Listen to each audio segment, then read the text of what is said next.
بسم اللہ الرحمن الرحیم۔ السلام علیکم ورحمۃ اللہ وبرکاتہ۔ الحمدللہ والصلاۃ والسلام علی رسول اللہ، اما بعد۔ رب اشرح لی صدری ویسر لی امری واحلل عقدۃ من لسانی یفقہوا قولی، اللہم فقہنا فی الدین۔ کافی عرصے سے ہمارے گروپ ممبران کی طرف سے بہت سارے میسج ہمیں آئے کہ قرآن پاک کا مکمل ترجمہ جو ہے وہ پڑھایا جائے۔ تو کچھ سال پہلے بھی ترجمۃ القرآن کا آغاز کیا گیا تھا، لیکن کسی وجہ سے پھر وہ مکمل نہیں ہوا۔ اسی طرح جو ہمارے بہت سارے گروپس ہیں جن کے اندر سوالات، جوابات، بیانات اور اس طرح تجوید القرآن کے خواتین اور مردوں کے، تو جو خواتین ہیں ان کا ایک گروپ ہے۔ سن 2022 سے الحمدللہ ترجمۃ القرآن کا آغاز کیا گیا تھا، تو وہ الحمدللہ سورہ یاسین اب شروع ہو چکی ہے۔ وہ اس وقت سے اللہ کے فضل و احسان سے ہمارا گروپ چل رہا ہے، اس میں فیڈ بیک بھی ہوتا ہے، لیکن مردوں کے لیے یا عمومی طور پہ ہمارا کوئی ایسا سلسلہ نہیں تھا۔ تو میں نے خود بھی یوٹیوب پہ سرچ کیا، مکمل ترجمہ لفظی با محاورہ اور مختصر تفسیر کے ساتھ مجھے بہت کم ملا، اور مکمل میں نے نہیں دیکھا، شاید آپ نے دیکھا ہوگا یا آپ کی نظر سے گزرا ہو، تو میں کچھ کہہ نہیں سکتا، لیکن میں نے کوشش کی ہے تو مکمل نہیں مجھے نظر آیا۔ تو اسی لیے ہم نے یہ فیصلہ کیا کہ انشاءاللہ ہم قرآن پاک کے ترجمے کا لفظی با محاورہ اس کا آغاز کریں گے۔ تو آج سے انشاءاللہ اس کا آغاز ہم کرنے والے ہیں۔ سورہ فاتحہ سے ہم ابتدا کریں گے، اور آپ نے دعا کرنی ہے اللہ تعالیٰ ہمیں توفیق عطا فرمائے۔ اللہ تعالیٰ نے اگر زندگی عطا فرمائی تو انشاءاللہ اسی طرح تسلسل کے ساتھ آپ کو یہ سبق ملتا رہے گا۔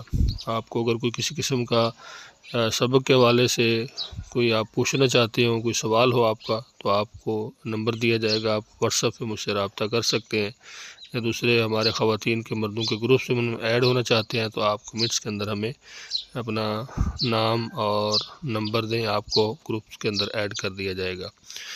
بسم اللہ الرحمن الرحیم۔ آج کے سبق کا آغاز کرتے ہیں۔ اعوذ باللہ من الشیطان الرجیم۔ میں پناہ چاہتا ہوں اللہ تعالیٰ کی شیطان مردود سے، کیونکہ قرآن پاک کی ابتدا کرنے سے پہلے، سب سے پہلے جب آپ قرآن پڑھیں تو اللہ تعالیٰ نے قرآن پاک میں ہمیں حکم دیا ہے کہ اذا قرأت القرآن فاستعذ باللہ من الشیطان الرجیم۔ تو سب سے پہلے آپ نے اعوذ باللہ من الشیطان الرجیم پڑھنا ہے۔ اعوذ باللہ من الشیطان الرجیم اور بسم اللہ الرحمن الرحیم کا ترجمہ آپ نے ایک مرتبہ پڑھ لینا، پھر انشاءاللہ جہاں بھی آئے گی تو آپ نے اس ترجمے کو یاد رکھنا ہے۔ تو پہلے ہم لفظی ترجمہ پڑھیں گے، رنگوں کے ساتھ دیا گیا تاکہ آپ کو اچھی طرح سمجھ آ جائے، پھر بعد میں ساتھ ہی با محاورہ ترجمہ بھی ہم پڑھیں گے، اور سورۃ فاتحہ کے بارے میں مختصر تفسیر بھی ہم اس کی جانیں گے کہ سورۃ فاتحہ اس کی کیا فضائل ہیں، اس کے بارے میں تفسیر کے اندر جو چیز مختصر طور پر بیان کی گئی ہے وہ کیا ہے۔ بسم اللہ الرحمن الرحیم۔ با ساتھ اسم نام اللہ، لفظ اللہ، اللہ کے، الرحمن بہت مہربان، الرحیم نہایت رحم والا۔ شروع کرتا ہوں میں اللہ تعالیٰ کے نام سے جو نہایت مہربان، بڑا رحم والا ہے۔ تو یہاں پہ آپ دیکھ سکتے ہیں کہ با بھی ہے، اسم بھی ہے، لفظ اللہ الرحمن الرحیم۔ تو یہاں پہ شروع کرتا ہوں جو لفظ ہے ابتدا کے اندر آ رہا ہے، یہ کس کا معنی ہے؟ تو انشاءاللہ ہم جیسے جیسے آگے بڑھتے جائیں گے تو ہم نے گرامر بھی اس کے ساتھ پڑھنی ہے، تو گرامر کے اندر یہ چیزیں آئیں گی۔ تو یہاں پہ ایک فعل محذوف ہے جس کا معنی ہے ابدؤ یا اشرع، تو اس کا معنی کیا جاتا ہے کہ میں شروع کرتا ہوں۔ جیسے جیسے انشاءاللہ ہم آگے بڑھیں گے تو یہ پڑھتے جائیں گے۔ بسم اللہ الرحمن الرحیم۔ شروع کرتا ہوں میں اللہ تعالیٰ کے نام سے جو نہایت مہربان، بڑا رحم والا ہے۔ الحمد للہ رب العالمین۔ الحمد سب خوبیاں، سب تعریفیں، للہ اللہ کی، ربی پروردگار، العالمین جو سب جہانوں کا۔ الحمد للہ رب العالمین، سب تعریفیں اللہ تعالیٰ کے لیے ہیں جو تمام جہانوں کا پالنے والا ہے۔ آیت نمبر 3۔ الرحمن الرحیم۔ الرحمن بہت مہربان، الرحیم رحمت والا، الرحمن الرحیم بڑا مہربان، نہایت رحم والا ہے۔ مالک یوم الدین۔ مالکی مالک، یومی دن، الدین بدلہ، مالک یوم الدین بدلے کے دن یعنی قیامت کا مالک ہے۔ ایاک نعبد و ایاک نستعین۔ ایاک صرف تیری، نعبد ہم عبادت کرتے ہیں، واو، اور ایاک صرف تیری، نستعین ہم مدد چاہتے ہیں۔ ایاک نعبد و ایاک نستعین، ہم صرف تیری ہی عبادت کرتے ہیں اور تجھ ہی سے مدد چاہتے ہیں۔ اہدنا الصراط المستقیم، اہدی چلا نہ ہمیں، الصراط راستہ، المستقیم سیدھا، اہدنا الصراط المستقیم ہمیں سچی اور سیدھی راہ دکھا۔ صراط الذین، صراط کا معنی راستہ، الذین جو لوگ، انعمت انعام کیا تو نے، علی اوپر، ہم ان کے، غیری نہ، المغضوب غضب کیا گیا، علی اوپر، ہم ان کے، ولا اور، واو کا معنی اور ہے، لا کا معنی نہ ہے، الضالین گمراہوں کا۔ صراط الذین انعمت علیہم ان لوگوں کا راستہ جن پر تو نے انعام کیا، غیر المغضوب علیہم ولا الضالین ان کا نہیں جن پر غضب کیا گیا اور نہ گمراہوں کا۔ سورۃ فاتحہ کا ہمارا ترجمہ جو ہے یہ مکمل ہو چکا ہے۔ اب ہم سورۃ فاتحہ کے بارے میں اس کی مختصر تفسیر جو ہے وہ جانتے ہیں۔ تو سورۃ فاتحہ جو ہے قرآن مجید کی سب سے پہلی سورت ہے جس کی حدیث کے اندر بڑی فضیلت آئی ہے۔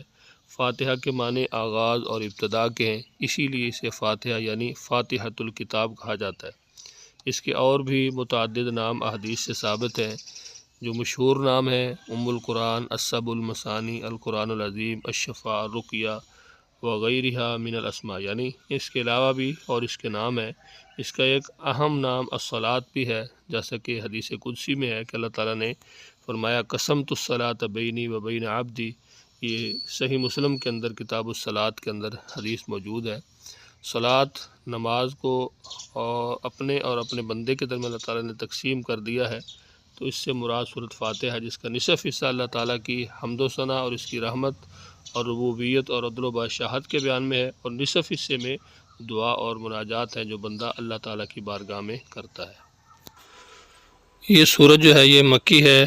مکی یا مدنی کا مطلب یہ ہے کہ جو صورت ہجرت یعنی 13 ہجری سے قبل نازل ہوئی وہ مکی ہیں، خواہ ان کا نزول مکہ مکرمہ میں ہوا ہو یا اس کے آس پاس، اور مدنی وہ صورتیں ہیں جو ہجرت کے بعد نازل ہوئی ہوں، خواہ وہ مدینہ یا اس کے آس پاس میں نازل ہوئی ہوں۔ تو اس سے دور حتیٰ کہ مکہ اور اس کے اطراف میں بھی کیوں نہ نازل ہوئی ہوں، جیسے کہ بہت ساری ایسی صورتیں ہیں۔ تو بسم اللہ الرحمن الرحیم کی بات کر لیتے ہیں۔ بسم اللہ کے بارے میں اختلاف ہے کہ آیا یہ ہر صورت کی ایک مستقل آیت ہے یا ہر صورت کی آیت کا حصہ ہے، یا یہ صرف سورۃ فاتحہ کی ایک آیت ہے، یا کسی بھی صورت کی مستقل آیت ہے یا نہیں۔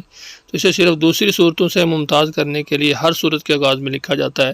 تو علماء مکہ و کوفہ نے اسے سورۃ فاتحہ سمیت ہر صورت کی آیت قرار دیا ہے، جبکہ علماء مدینہ، بصرہ اور شام نے اسے کسی بھی صورت کی آیت تسلیم نہیں کیا، سوائے سورہ نمل کی آیت نمبر 30 کے۔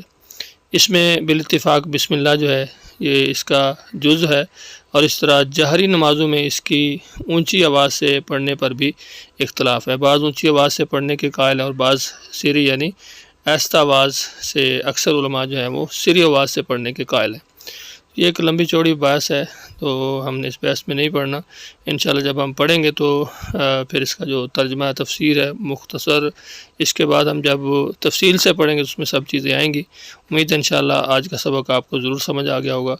تو اس کے حوالے سے اگر کوئی چیز بھی آپ پوچھنا چاہتے ہیں تو آپ کمنٹس کے اندر ضرور رکھیں، یا جو آپ کو نمبر دیا گیا اس نمبر پہ رابطہ کر کے آپ پوچھ سکتے ہیں۔ مجھے اجازت دیجیے، اپنا بہت سارا خیال رکھیے، اپنی دعاؤں میں مجھے یاد رکھیے۔ اللہ حافظ۔